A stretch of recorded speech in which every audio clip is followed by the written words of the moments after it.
sabia que o autor do livro O Pequeno Príncipe teve uma forte ligação com Florianópolis? E é através de muita dedicação que essa memória está sendo preservada. Eu converso hoje com a pesquisadora Mônica Cristina Correia. O Palavra Aberta já está no ar.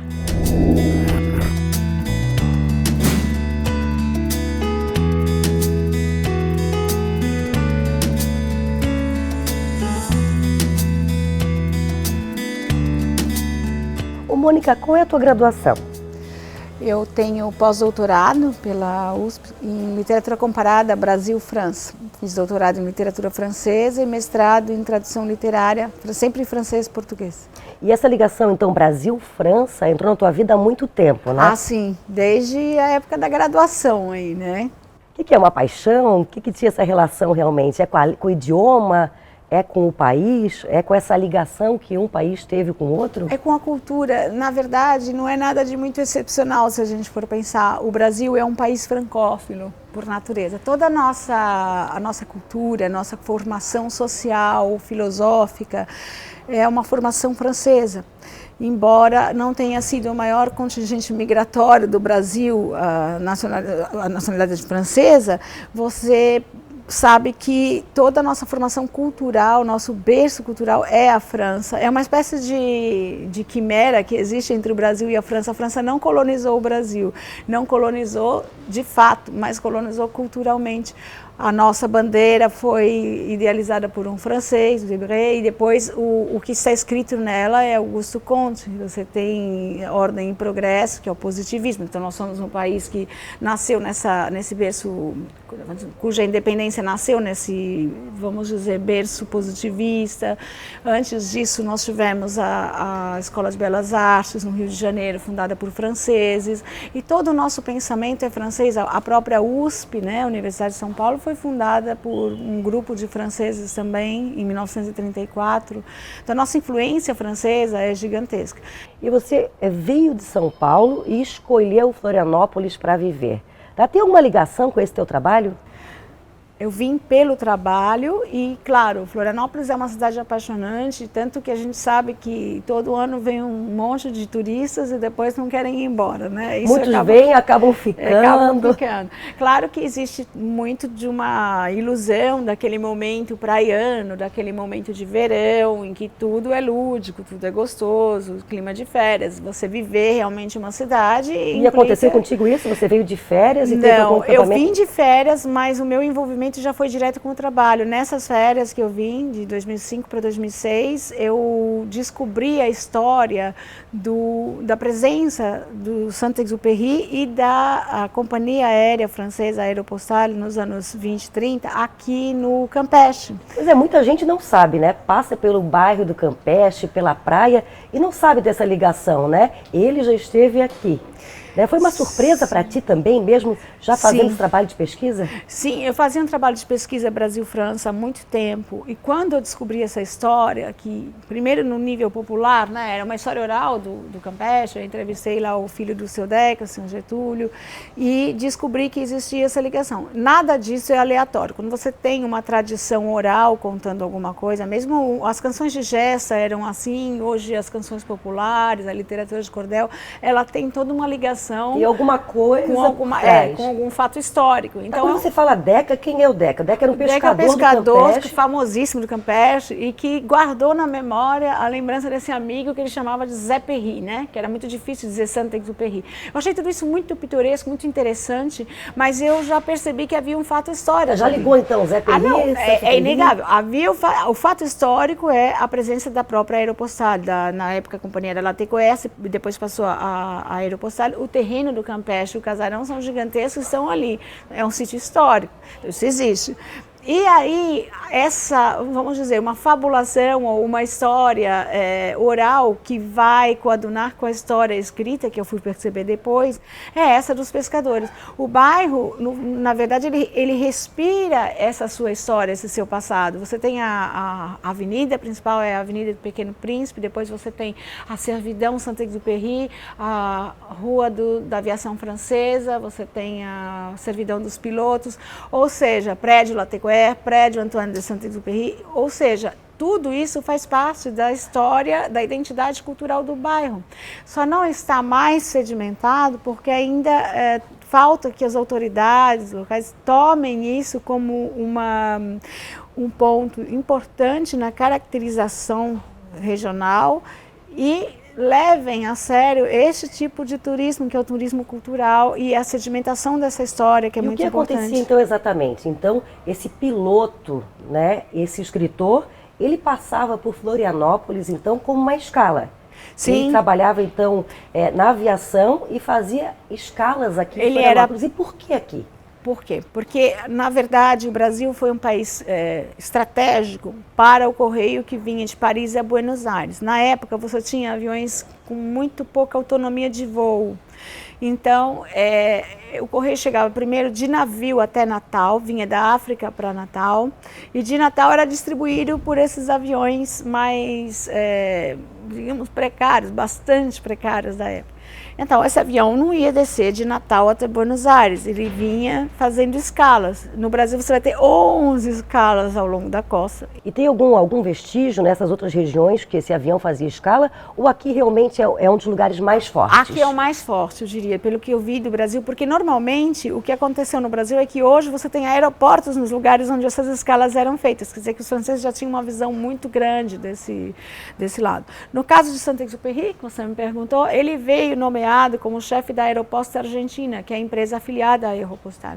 E as missões dele eram abrir o chamado Grande Sul, que era para o lado da Patagônia, ele abre essa linha, e cuidar do que vinha até o Rio de Janeiro, por exemplo. Então, até o Rio de Janeiro engloba Florianópolis. A gente sabe que ele voou um pouco mais, ele esteve em outros lugares também.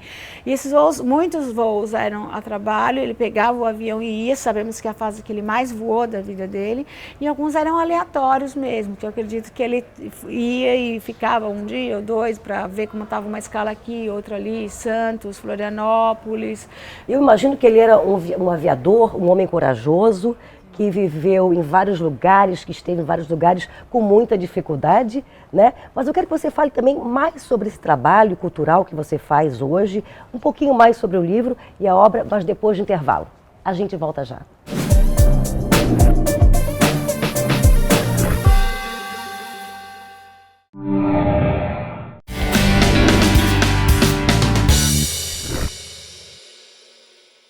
Seguimos a conversa com Mônica Cristina Correia, uma pesquisadora que faz um trabalho entre França e Brasil, né? Mas lá na França eles sabem disso tudo? Existe alguma associação, alguém que realmente tem essa ligação forte com esse teu trabalho? Agora sim. Quando eu comecei não existia nada, então eu levei ao conhecimento da família de Saint-Exupéry, primeiramente dos seus herdeiros, e depois então entrei em contato com as associações, a Associação Memória da Aeropostal. Hoje nós temos a nossa, que é a AMAB, a Associação Memória da Aeropostal no Brasil, da qual eu sou presidente. Todo mundo pode se filiar para participar e deixar... Através de qual site? É www.zeperry.org. Tá em francês, tem em português? Nas duas línguas. Isso. Tanto em francês quanto em português. Na verdade, em português prioritariamente, porque nós somos no Brasil, mas estamos ligados a várias instituições francesas, inclusive a prefeitura da cidade do Ar e do Espaço, Toulouse, na França, onde tudo isso começou. Essa aventura começou em Toulouse. A prefeitura tomou a iniciativa de fazer a ligação cidades-escalas, convidando todas as prefeituras que um dia foram escalas da Aeropostal a se unir no projeto cultural. 26. E Florianópolis assinou o convênio Cidades Escalas em 2011. Então, há uma ligação imensa entre essa história. Justamente, na época, eles diziam que era para ligar os homens pela via aérea. E Saint-Exupéry levou isso com muita importância. No Pequeno Príncipe, ele vai dizer criar laços, que é importante a gente criar laços. Ele era um sonhador, um sofredor. Eu imagino que ele teve uma vida realmente encantadora. Você que estuda a vida dele e as obras dele, não tem como não falar no livro principal, né, que é o Pequeno Príncipe, né? Sim. Dizem, não sei se é verdade, que ele é o segundo livro mais lido no mundo. Sim, isso é verdade. O mais traduzido também, tem mais de 250 línguas. É o livro mais difundido na história das edições, vamos dizer assim, depois da Bíblia. E você pode imaginar, porque é um livro escrito com um contexto ocidental, ele era francês. E é um livro, o maior número de tradutores é na China. É impressionante o que o Pequeno Príncipe consegue fazer. Ele realmente é uma coisa diferente, como obra, é uma obra-prima. Mas não é a única de Saint-Exupéry, né? Não é a única coisa, mas é a principal. O Mônica, você tem alguns trabalhos ligados, foi a última obra dele? Foi a última obra que ele escreveu. Isso, depois ele teve uma morte aqui na Segunda Guerra, mais ou menos, foi nessa época. Então, na Segunda Guerra, em combate. Pouca gente sabe, mas Saint-Exupéry foi um piloto militar. Ele morreu em defesa do seu país, em defesa dos valores em que ele acreditava. Um deles, os valores patrióticos.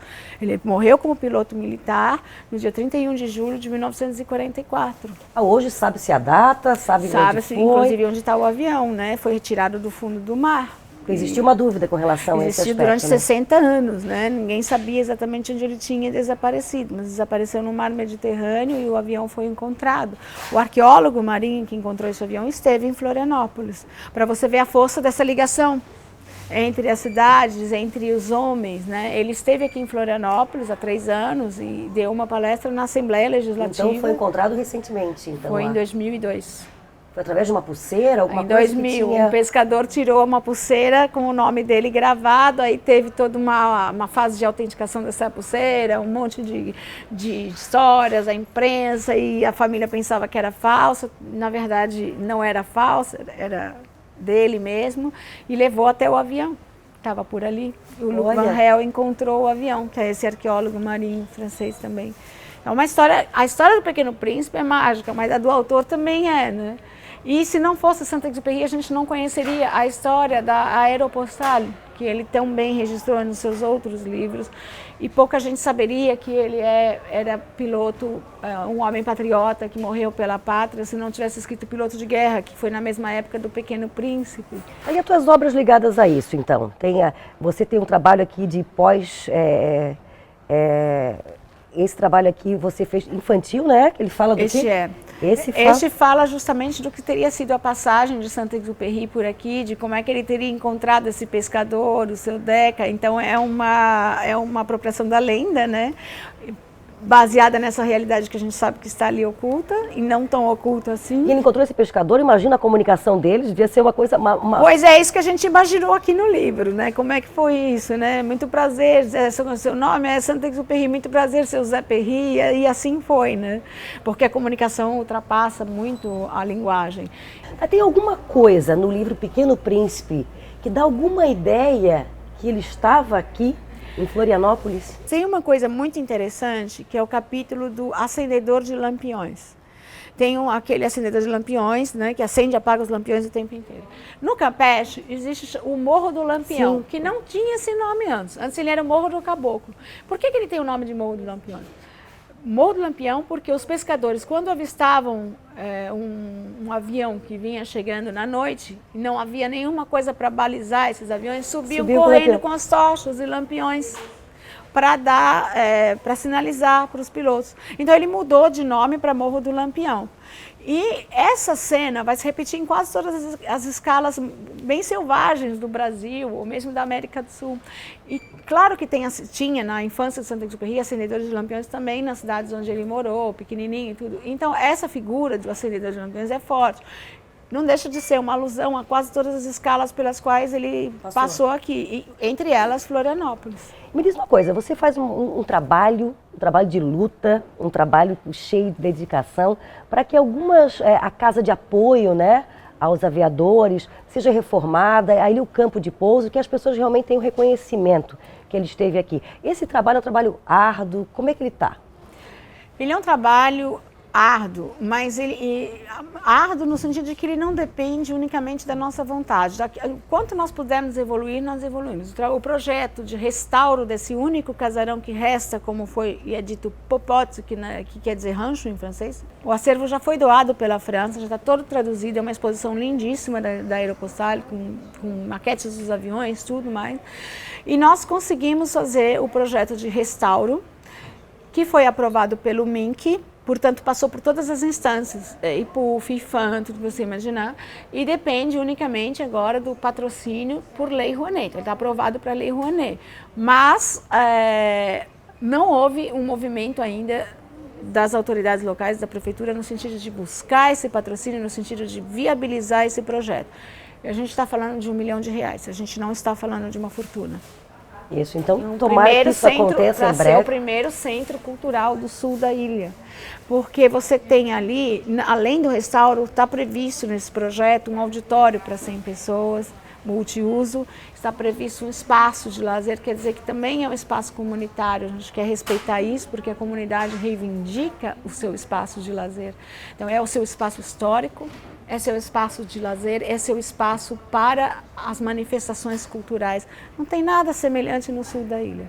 Por que isso está nessa demora? É uma pergunta que a gente tem que se fazer. E tomara que aconteça em breve. Ô, Mônica, obrigada, tá? Obrigada por preservar, eu que agradeço. Ajudar a preservar essa cultura, essa memória.